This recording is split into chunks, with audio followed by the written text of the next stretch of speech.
On the 12th sign of the Bethlehem star, narrative story of the birth of Jesus Christ. In this sign we see a total solar eclipse going through the Middle East. The world experiences about 2 eclipses every year, and it's not particularly unusual for an eclipse to go through the Middle East any more than anywhere eclipses appear. What is unique is that each celestial event models the description and time frames given in the verse it signs. The centerpiece is the star prophesied by God through Balaam. However, it is supported by a line of signs before and after, just as the narrative has a pre- and post-story. The star phenomena is an extremely unusual and likely a one-of-a-kind occurrence in the history of mankind. We are going to examine the amount of time between the conception and the eclipse, biblical evidence for where the wise men came from and where they received their information.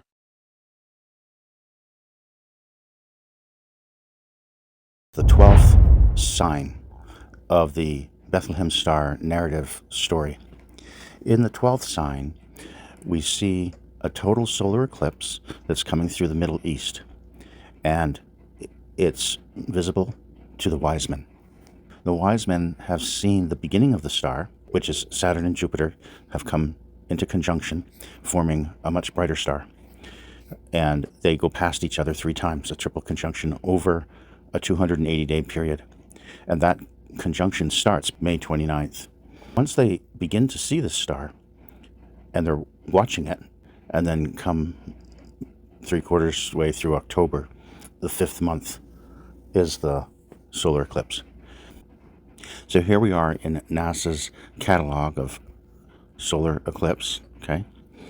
-6, which is 7 BC, October 23rd, about 10 o'clock in the morning, and it's a total eclipse. There's the T, right?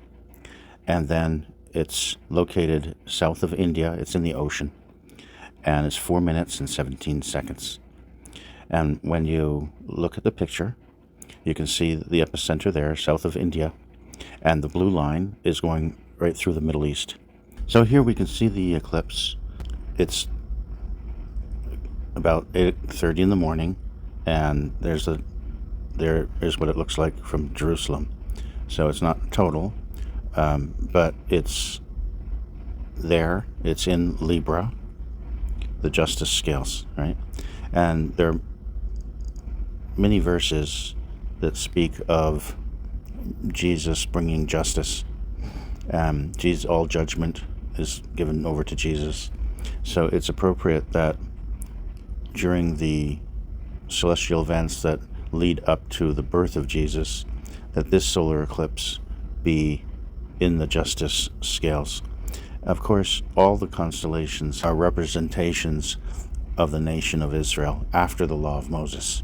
But the images are in existence before Job, right? Mankind was doing astronomy from the beginning. However, the images, what's fascinating is that the images are all biblical and post the nation of Israel. And so that leads me to believe that, of course, the images themselves are ordained by God to fit with his future word. Now, between May 29, conception, that's when Jupiter and Saturn first conjuncted out of 3 conjunctions, to the October 23rd solar eclipse that came through the Middle East, total solar eclipse. It didn't look total, where the wise men were probably located. Nevertheless, that amount of time, May 29th to October 23rd, is 147 days. And when you divide that by 7, you come up with 21 weeks. So it's interesting that it lands on the end of the 21st week, which is a very pivotal moment in the development of a child. It's a time when the child has what's called quickening. It begins to move around, becomes more animated. Beginning the 21st week of pregnancy, Significant fetal growth begins, movements are felt more distinctly. The baby's respiratory system is developing, and it may be possible to determine sex. The 21st week of pregnancy is often considered a significant milestone for several reasons. Fetal development. By this point, the fetus is about the size of a banana, measuring approximately 10 and 1/2 inches in length and weighing around 12 ounces. The baby's organs continue to mature, and fat begins to accumulate under the skin. Movement. Many mothers start to feel fetal movements more distinctly during this week. These movements can include kicks, rolls, and stretches, often referred to as quickening maternal changes. Pregnant individuals may notice physical changes, such as a more pronounced belly and potential discomfort due to stretching ligaments. Hormone changes can also affect mood and energy levels. Preparation for the second trimester. As the pregnancy progresses into the second trimester, many women experience a boost in energy and relief from early pregnancy symptoms like nausea. Overall, the 21st week is a time of significant growth and development for the baby and can be an exciting and reassuring time for expectant parents. Here I've selected a location that would be reasonably decent guesstimation as to where the Wisemen were living in Persia. And we're going to take a look at the conjunction, and it starts back in May 29 and just roll forward to the birth of Jesus. So you can see what it looked like from the perspective of the Wisemen. So here we are in Pisces. His seed shall be in watery places. And we have Jupiter and Saturn are beside each other. It's May 29. And we can look at the perspective just briefly from the sun, and so that you see Earth, Jupiter, and Saturn. And so as we get level with the ecliptic, you can see at this particular point, they are exactly lined up. Right? There's Earth in the middle. And so that's what they're seeing. Those are overlapping each other. They're right beside each other. And if I go back to Jupiter and we sort of look at it from the human eye, right, you can start to see how when we get to our spot on the Earth, the two are right beside each other, sort of overlapping. And so it now looks like, from the human eye, it's just going to look like one star, one large, bright star, much larger and much brighter than anything you would normally see. You know how light goes through the atmosphere and so on, it gets kind of blurry, right? You don't see it very distinctly, so it all becomes one big fuzzy, blurry ball of light, and you can't really distinguish two separate planets until they really move apart far enough. And as we go through the time, we're on Jupiter. Jupiter, if we back up a little bit, you'll see how Jupiter just sort of comes in, right? So they haven't been together. Jupiter comes in from behind. And once they touch, now Jupiter stops, goes back into retrograde motion. So it has a second conjunction. So here we are at the second conjunction, and Moon shows up. But if we look at the what it looks like from the sun, and again, Earth, Jupiter, and Saturn are quite precisely lined up, okay? That's the second conjunction. And so moving forward now, November, and about November 29, and you have an alignment again, and there the moon happens to show up again right at that point. So again, on this November 29, when you look at the Earth and Jupiter and Saturn again, you can see they're still lined up, the third conjunction. So, and you can get an idea of what's going on. There's the Earth, and as Saturn and Jupiter are rotating, of course, so is the Earth. And you can go backwards here, and you can see the rotation. The Earth obviously is rotating faster than they are, but this, as you keep going back, the line of sight, sometimes they're further apart. There's really only three points at which they look right completely overlapped, and so it's not. And there's May 29, and if you go back, they separate, and so Earth is now way over here, right? And Saturn is never moving quickly, and then Jupiter moves much faster, and the Earth is moving the fastest. And so once Earth gets on this side, you can see that they're very far apart. And so it's just a matter of the particular unique positioning. The Earth comes around and they start to line up. Now, when you go too far on the other side, it's just from that point to they're into October, November. Okay, now when you start getting into December, right, you'll see again, they start to separate. And see, as Earth starts coming around, the perspective, they start to become significantly apart, right? But Mars, right, is coming around. So there's Mars starts to come around. Now Mars is getting into the picture. You had Mars, Saturn comes into view, into alignment, right? And then when you get to the birth of Jesus on March the 5th, you have Earth, Mars, and Jupiter line up. The total solar eclipse that comes through the Middle East, which I call the Wiseman's sign, and we've noted that it's happening precisely at the end of 21 weeks. A normal gestation period is 40 weeks, so it's very close to halfway, and it's actually the end of the 21st week when the child starts to become more active, the quickening of the child. And so that's a unique and important and pivotal moment in the health of a fetus.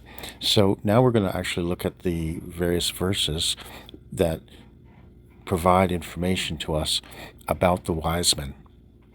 So we're going to look at Matthew. That's the only chapter specific to the Wisemen.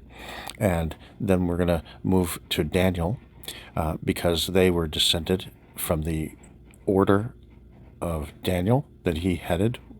And we can go and see the star prophecy, and also the story of Esther, where Mordecai was also obtained positions of power in the land of Persia, and where it's specifically recorded that due to his position, he was able to help his fellow Jewish compatriots to succeed in those Persian lands.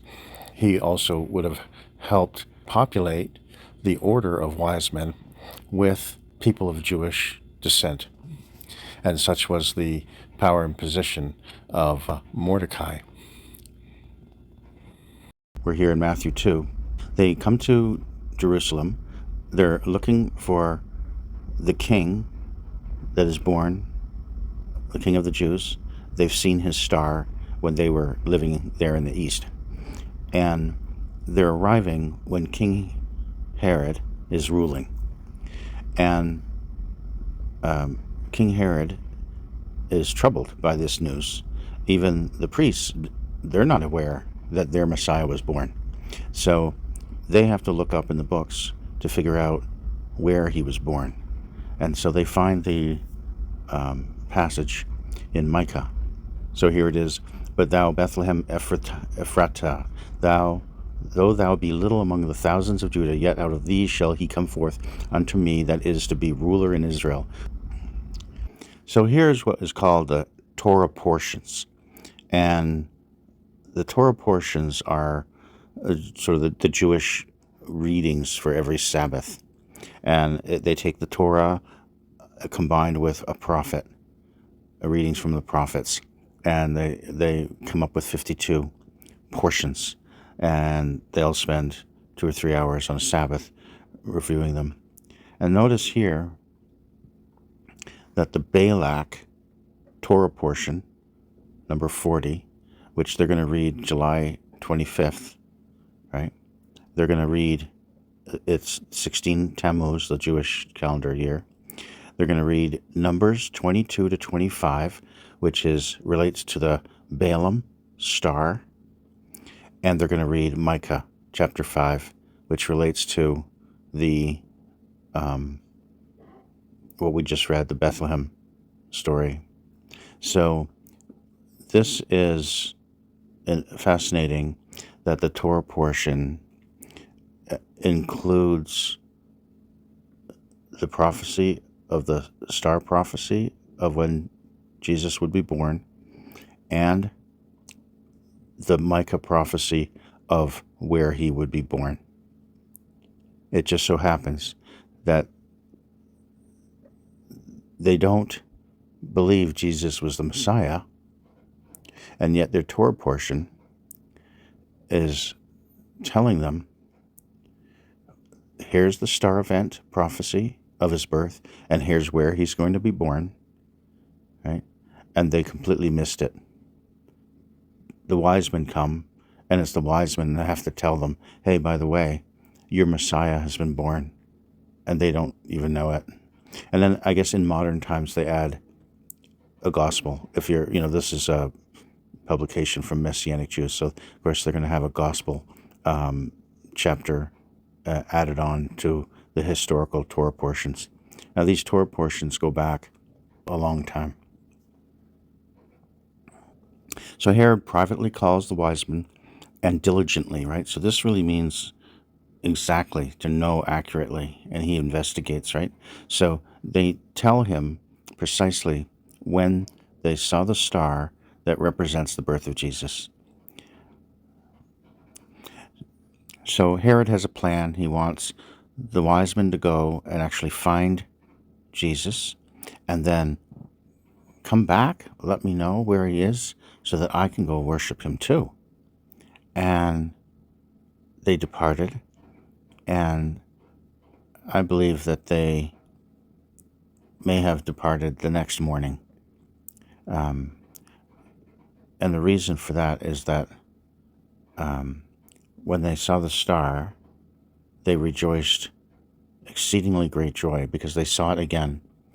And the reason they saw it again is that what it was they saw was Mars and Saturn in conjunction. They came together.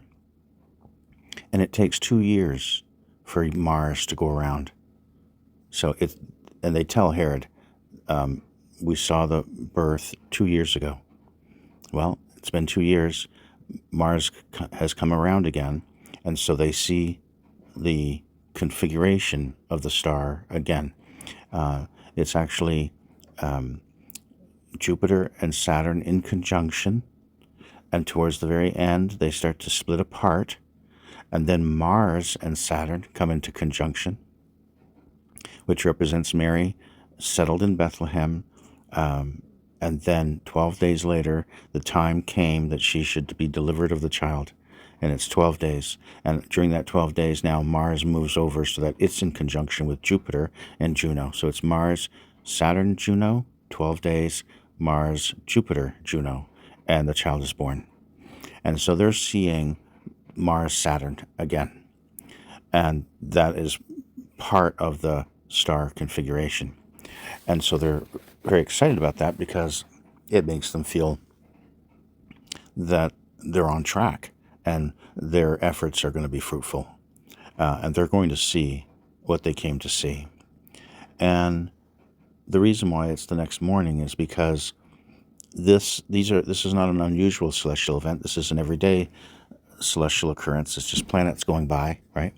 And so everything rises in the east and sets in the west. And so what they're seeing is the star goes before them, which means they're headed due south. You got to remember their direction. And on their left is the star rising in the east about 9 o'clock in the morning. And then during the 6 hours that they travel due south to Bethlehem, it keeps rising to the left. So it's following them. It's coming closer to them, right?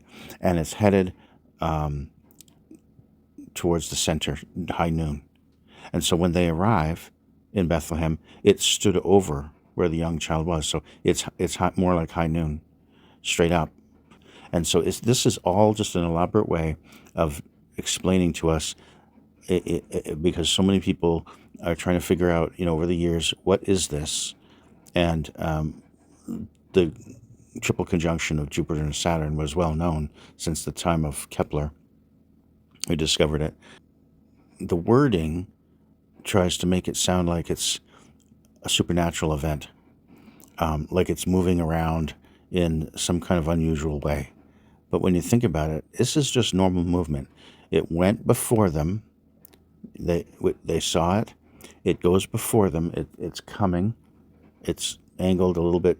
They're not on the equator, so it's not like directly above them. It's in front of them. It's lower on the horizon than like the equator.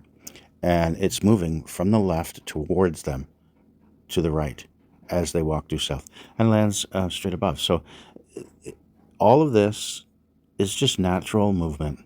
It's just the way the words are placed so that you would have to actually search for it. Here we are on March the 8th of 4 BCE.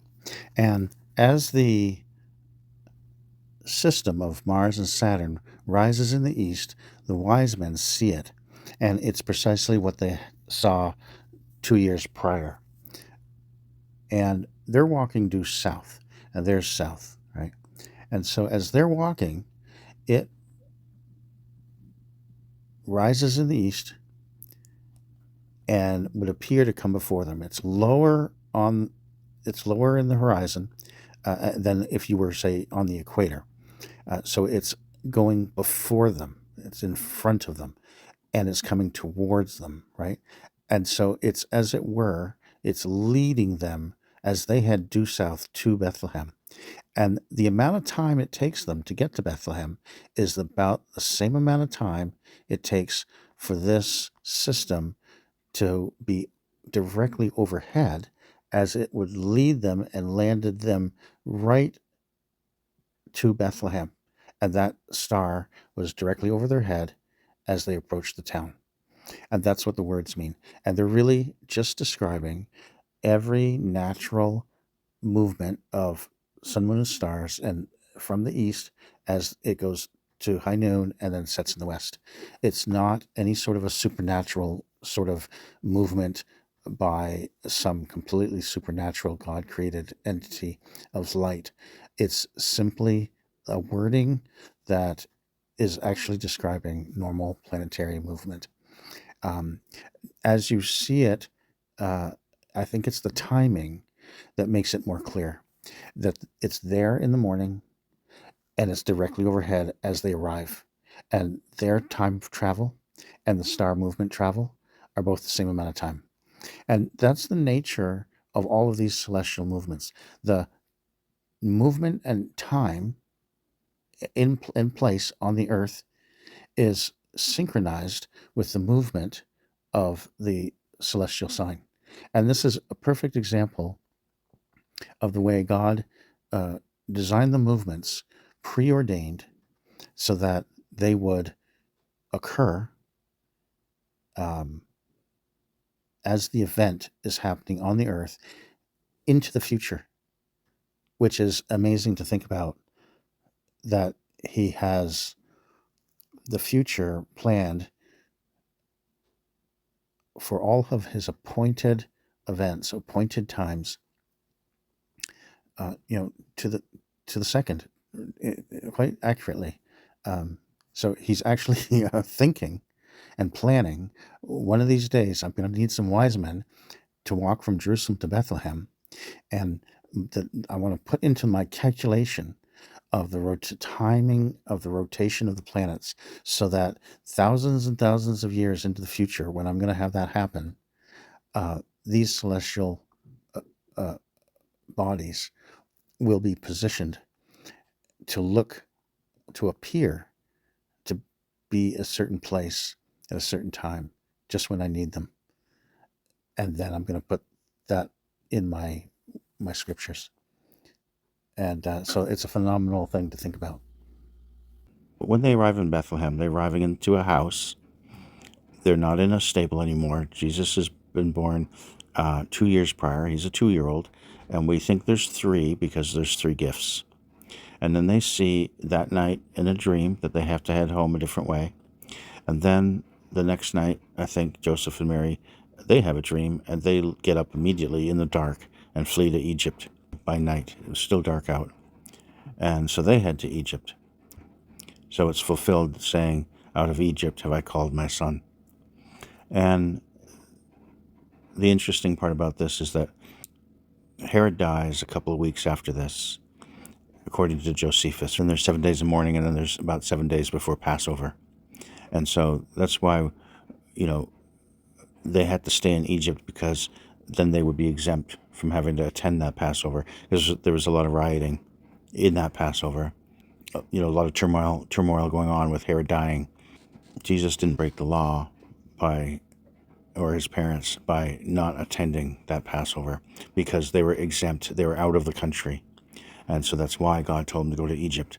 And not until Archelaus had gone and sailed to Rome after the Passover that they could now go back. Of course, they were too afraid to go back to Bethlehem, because that's where you go to kill off any of the descendants of David that you think are going to potentially vie for the throne. That's why they all went to live in Nazareth, right, where they could be unseen and anonymous. When Herod is mocked, he sends the soldiers, and he tells them, according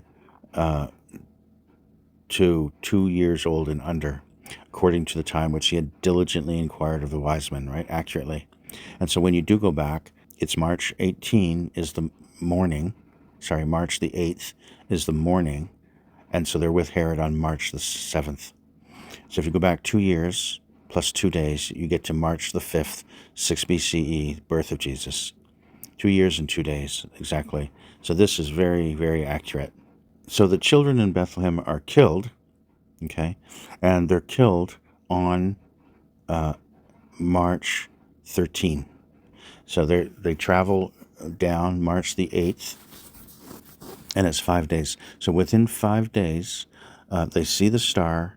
5 days later, you get to March 13. And this is what Josephus says. They're having a regularly celebrated fast day, which is the fast of Purim, which Esther tells us in chapter 3 is Adar 13. And it's also a blood moon. And we know that definitely it's the fast of Purim, because Herod dies, and then there's a Passover. So this is about a month before the Passover. It's the only fast day in that time of year in spring. You have to go all the way back to January or December to get to Hanukkah. King Nebuchadnezzar first came to besiege Jerusalem in December, January. And so there's a fast day related to that date as well. But then nothing. All the way to March is the next fast day. So this is the only one that it can be. A fast day on Adar 13. So in Adar 13, in Esther, they avoided a genocide. Okay. On Adar 13 of 4 BC, King Herod caused a genocide of the 2-year-olds. Okay. But through the angel's message, Jesus avoided a genocide of himself, right? He avoided being part of that genocide. And so this killing of the children in Bethlehem is the same date that God chose for the genocide to take place in the time of Esther. And so God back then, in the time of Esther, is effectively showing us him choosing his son's birthday, because his birthday is 2 days after Adar 13. It's a March 5th, 6 BC full moon, right? Which equates to Adar 15 full moon. And that's the Shushan Purim walled villages and cities festival. So he has a national birthday party celebrated every Shushan Purim, Adar 15. That they don't realize they're celebrating their Messiah's birthday. And Herod dies immediately after, a couple of weeks after, the children of Bethlehem are killed. And Archelaus begins to reign, and so they can go back to Israel. So next we go to Daniel 1 to understand where the wise men came from. So essentially, right, Daniel is one of the children that's brought to Babylon early on. It's about 18 years before the whole nation was brought into captivity. Daniel was taken as a child, and he was chosen because they're looking for the children with no blemish, well-favored, good-looking, right, skillful in wisdom, cunning in knowledge, understanding science, the ability in them to stand in the king's palace, whom they might teach the learning and the tongue of the Chaldeans. Right? So he is well equipped from a young age to go through a process of education and learning to become a wise man. And Daniel is chosen amongst all those kids, and he grows up, and anyone can read his story. God gives Daniel and his friends knowledge and skill and all learning and wisdom, and Daniel had special understanding in all visions and dreams. And the king spent time with them, and among them all was found none like Daniel, Hananiah, Mishael, and Azariah. Therefore stood they before the king. And he found them 10 times better than all the magicians and astrologers that were in his realm. And so Daniel, he continued through various reigns, right? Darius the Mede, and then Cyrus the Persian. And Daniel rose up in rank and became head over much responsibility. And then we see later here, Daniel had a dream and visions of his head upon his bed, and he wrote them down, and he told the sum of the matters, right? So he tells the head chief of the words of the main facts. So Daniel is passing along all of his visions and prophecies and writings, and to his order of the wise men that he runs. He's the head of it. And so it's not a hypothetical that Daniel's prophecies and visions and so on are recorded and spoken and in their libraries, right? And the order of wise men, they read. Their whole job is to learn history, to learn everything. And of course, they're going to know the history of their own order. They're going to know Daniel is a preeminent figure in the creation of their order. And so they're going to know Daniel and his writings. And they can follow his prophecies, which in Daniel 9, which gives us the number of years to the Messiah, the Prince, when he would arrive as the Prince, in his later years. And so they can deduce that the star was within the time frame of the birth of the Prince. So as we saw in the Baalic Torah portion,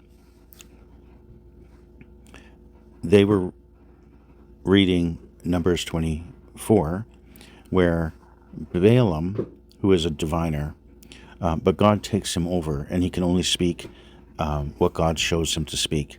And so he sees in a vision of the Almighty, so it's God's vision. And Balaam himself is falling into a trance with his eyes open. So Balaam is in control by God. And one of the things he says is that there shall come a star out of Jacob, and a scepter shall rise out of Israel. Okay? And so this is a literal star, and he comes out of the nation of Israel to be a king, a scepter.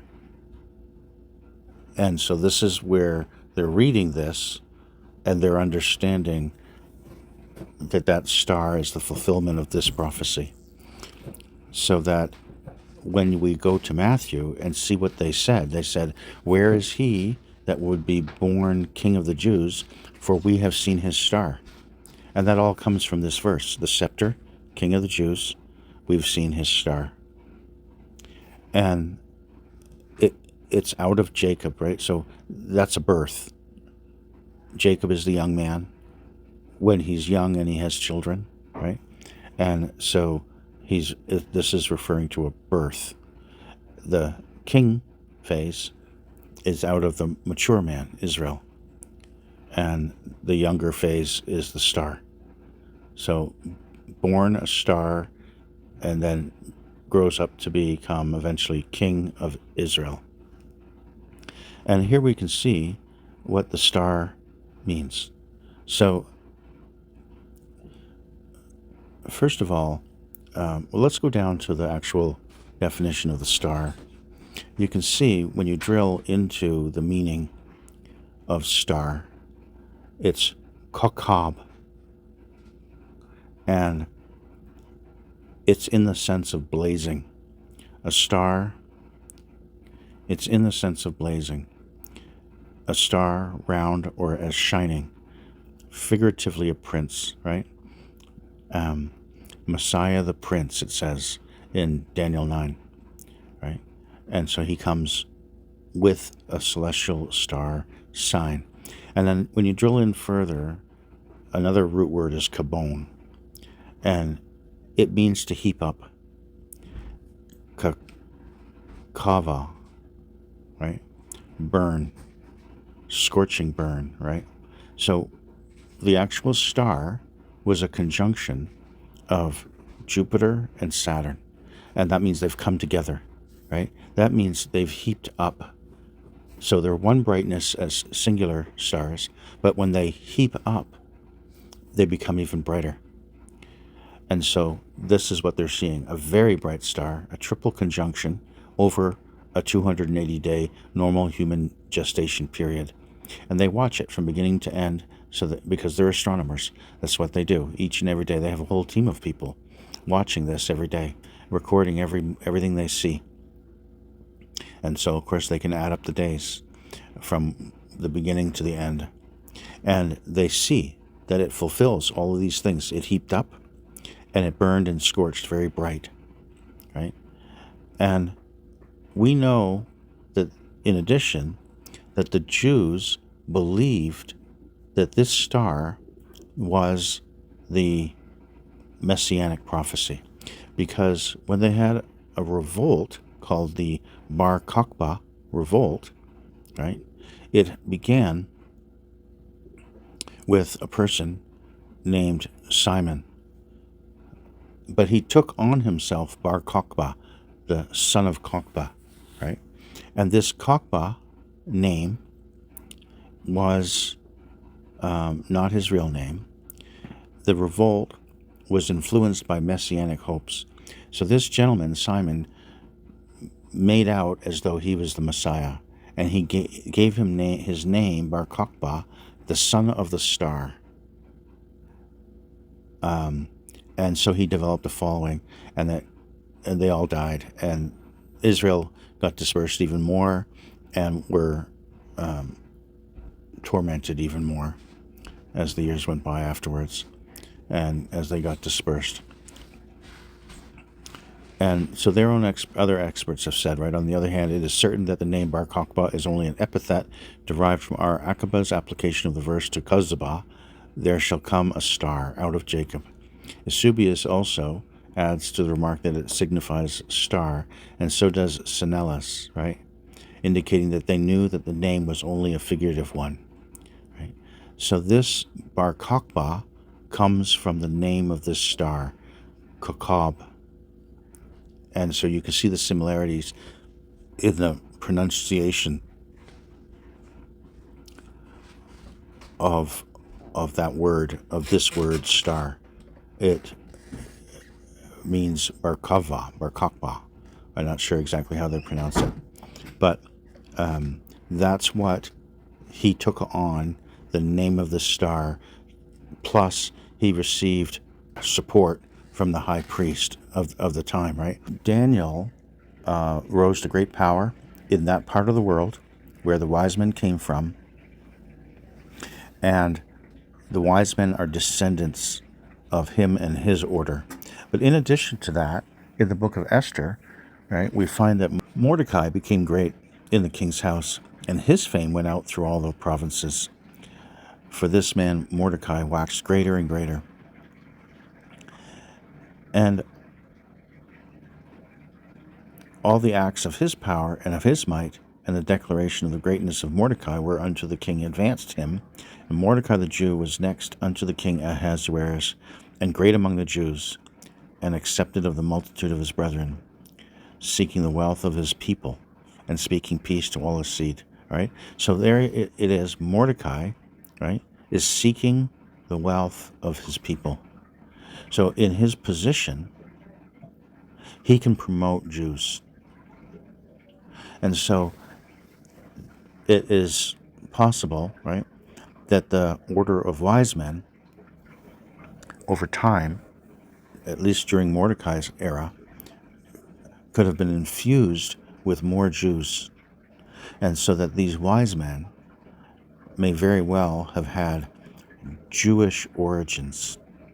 And that's why they were particularly interested and invested in the star of Balaam and the birth of Jesus that it signified, because Mordecai and others, right, had promoted Jews. They were interested in seeking the wealth of his own people.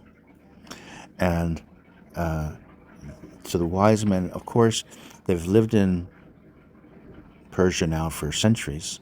So like many Jews, they fully assimilated into the culture of their societies, in terms of a sense of where they belong. German Jews didn't readily leave Germany because they really saw themselves as Germans. And they saw themselves that Germany wouldn't hurt us because we're Germans. They didn't see themselves the way the Hitler saw them. They still saw them as Jews. And so these Persian Jews had the same effect. They saw themselves as Persians. And so they're not so much interested in coming back. They have good lives in Persia. They have power, they have money, they have comfort, they have wealth, they have tradition, they have families established. They're accustomed to the place. They're getting along just fine. They're just going to stay there. They're not interested in coming back to Israel. And so they're interested in Israel and their Jewish heritage and the coming of their Messiah, right? But not enough to, in terms of their own sensibilities, to actually want to move away from the comfort and powerful jobs and incomes and traditions that they've built up in Persia. And so that's the story of the wise men. They have a total solar eclipse. After they start seeing the star come right through their land, which helps to promote within themselves that this is a very special time. They're going to be looking more intently. They're studying their books. It's a frenzy of study and searching and looking and observing and recording what they've seen. and putting together all the pieces, and then feeling very sure of what they've got and what they've seen to finally launch a mission, which is a big ordeal to travel that far, to come and see if all of their calculations and understandings were true. Did it all come to pass? And so when they saw that star again that morning, you can imagine their excitement, because a lot has gone into this whole investigation of theirs. It reads very simple, but this is a very elaborate ability to understand the Word of God and the prophecies, and they actually get to lay eyes on the child. Right? So they laid eyes on the celestial image and the timing of it, and now they actually get to lay eyes on the child. And so they bring together the reality on the earth and the timing of it is expressed in the heavens in what they saw. And all of those two things are expressed 1,500 years prior to any of it happening. And it came down to them through the writings of Daniel. So that, what an amazing moment. So that you can study and be aware of God throughout His Bible and become a believer and be faithful. And so you can acquire a lot of knowledge. But this now is what is termed understanding. It's not just knowledge. Once they set eyes on the Messiah, it's understanding. It's not knowledge. Is sort of not animated. This is animated knowledge, and I call that understanding. It's animated in the fact that they're looking at the evidence in flesh and blood. They're seeing that. So faith is the evidence and the substance of the things that we hope for, right? So they're hoping for the Messiah. They do their research, and then they lay eyes on and touch. The apostles spoke of this, right? He whom we have touched, who we have seen, who we have heard, right? The Messiah. So the apostles had understanding. It wasn't just intellectual. That's the nature of their faith. The faith that's built on top of evidence. It's not a blind faith. They saw with their own eyes. It's no longer blind faith. It's faith that is substantiated by evidence and substance. And that's what the celestial signs do for us.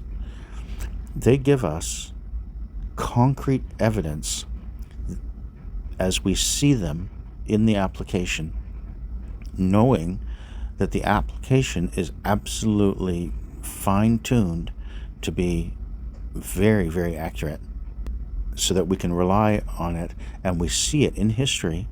As Josephus gave us, there was a blood moon on the fast day, and when you look it up, the blood moon is dated on the correct Jewish day, so that what he wrote is accurate in our celestial time clock, and it proves its reliability. And then we'll see there's other signs that we can find in the celestial heavens that I have found, right, that are happening on the right time, according to the words of God in the Bible. And again, we can prove this over and over and over, that the signs are happening at the correct time of the prophecy, all the way through to the return of Jesus, the beginning of the 7 trumpets. You can see the last trumpet sign and the Judgment Day sign. And so I hope you'll be with me to see those videos in the future as well. Psalm 139 verses 13 to 16. For it was you who created my inward parts, you knit me together in my mother's womb. I will praise you because I have been remarkably and wondrously made. Your works are wondrous, and I know this very well. My bones were not hidden from you when I was made in secret, when I was formed in the depths of the earth. Your eyes saw me when I was formless, all my days were written in your book and planned before a single one of them began. Join me in our next video, which will cover the celestial sign that represents the birth of our Savior and Lord Jesus Christ. In this sign, we come to realize that his birthday is on a date that was planned by God. It shows up in the book of Esther and results in a very festive holiday celebration for young children and adults alike. It is a party-like spirit that the whole nation has for 2 days following a fast day of Purim. And they've been celebrating this festive day for about 2,500 years, ever since the story of Esther.